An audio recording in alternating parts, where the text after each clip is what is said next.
सोनाक्षी की रसोई में आज की स्पेशल गेस्ट है मौसमी चैटर्जी जी। ये जी नहीं, मौसमी आंटी। ओके आंटी मौसमी, तो आज आप क्या बनाएंगी? मैं क्यों बनाऊं?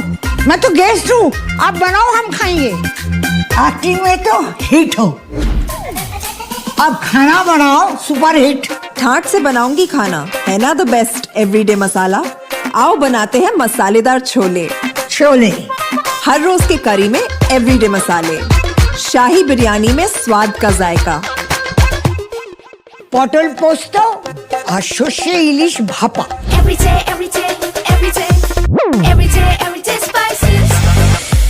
साफ मसाले, खुशबू और प्योर झांझ, टेस्ट से भर दे हर जुबान पे स्वाद।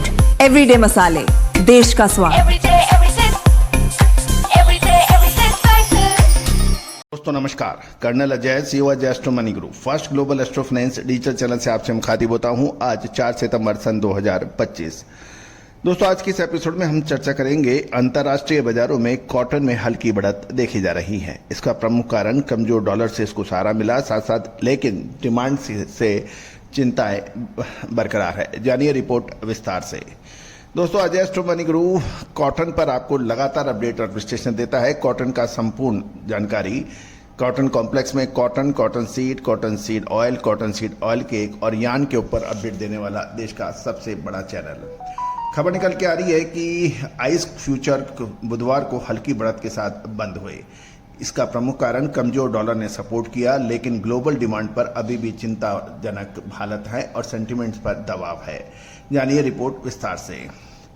जहां तक अंतर्राष्ट्रीय बाजारों में कॉटन के भाव में कुछ मजबूती देखी गई है और दिसंबर कॉन्ट्रैक्ट आइस कॉटन में 0.16 सेंट या 0.2% बढ़कर 66.21 सेंट प्रति पाउंड पर बंद होने के समाचार हैं।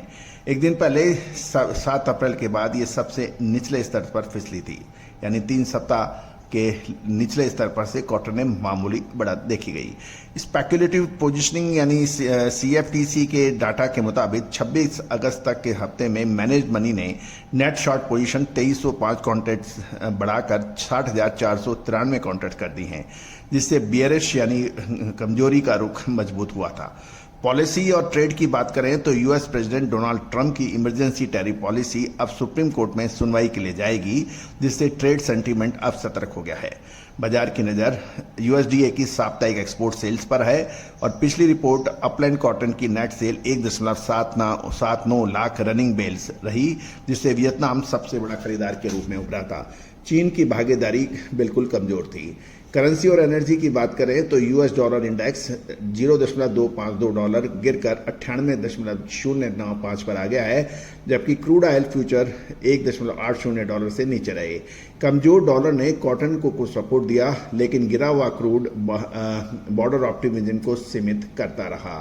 क्रॉप अपडेट की बात करें तो अमेरिकन रिपोर्ट में नासा रिपोर्ट के अनुसार कॉटन की कंडीशन रेटिंग 3% घटकर 51% गुड से एक्सीलेंट पर आ गई है और वर्जनल 500 इंडेक्स 5 अंक गिनकर 344 पे रहा। टेनेसी में रेटिंग 42 पॉइंट गिरी, जॉर्जिया में 14 पॉइंट नीचे रहा, जबकि टेक्सास के स्थिर रहने के समाचार मिल रहे हैं। अब हम अंतर्राष्ट्रीय यानी ग्लोबल इंडिकेटर्स पर नजर डालें तो कॉटलुक इंडेक्स 2 सितंबर को 77.95 सेंट प्रति पाउंड पर बंद हुआ और आइस सर्टिफाइड स्टॉक्स 15,474 बेल्स पर अनचेंज, यानी बगैर इसमें कोई परिवर्तन नहीं देखा गया। USD का एडजस्टेड वर्ल्ड प्राइस जिसे AWP कहते हैं पिछले हफ्ते 59 पॉइंट यानी 59 पॉइंट्स घटकर 54.94 सेंट प्रति पाउंड पर आ गया है। अब महत्वपूर्ण यह है कि आउटलुक क्या कहता है। कमजोर एक्सपोर्ट डिमांड, बढ़ी हुई शॉर्ट पोजीशन, बेहतर फसल का अनुमान के कारण कॉटन फ्यूचर पर दबाव अंतर्राष्ट्रीय बाजारों में रह सकता है। शॉर्ट अवधि के अंदर अमेरिकन एक्सपोर्ट रिपोर्ट और डॉलर ट्रेड दिशा तय करता है, जो कि छोटी अवधि में। कुल मिला के लंबी अवधि में सतर्कता का माहौल नजर आ रहा है। दोस्तों याद रखिएगा, तेजी और मंदी यानी उतार और चढ़ाव, ये रात दिन, सुख दुख, नफा नुकसान, ये सब जोड़े के रूप में चलते हैं, लेकिन समय पे जो माल ले लेता है और समय पे माल बेच लेता है, वो इस बाजार का सिकंदर कहलाता है। और दोस्तों भारतीय अनुसंधान पद्धति यानी इंडियन सिस्टम ऑफ एनालिसिस और फंडामेंटल एनालिसिस का जब अद्भुत संगम होता है तो वो एनालिसिस में सिरमौर माना जाता है। आप भी, यदि आप जिनर हैं, स्पिनर हैं, टेक्सटाइल वीवर हैं, स्टॉकिस्ट हैं या फिर इंपोर्टर हैं या एक्सपोर्ट करते हैं, तो हमारी अग्रिम रिसर्च रिपोर्ट आप तक आपके व्यापार वर्धन में सहायक सिद्ध हो सकती है। आज ही संपर्क करें। All the very best, good luck, happy trading.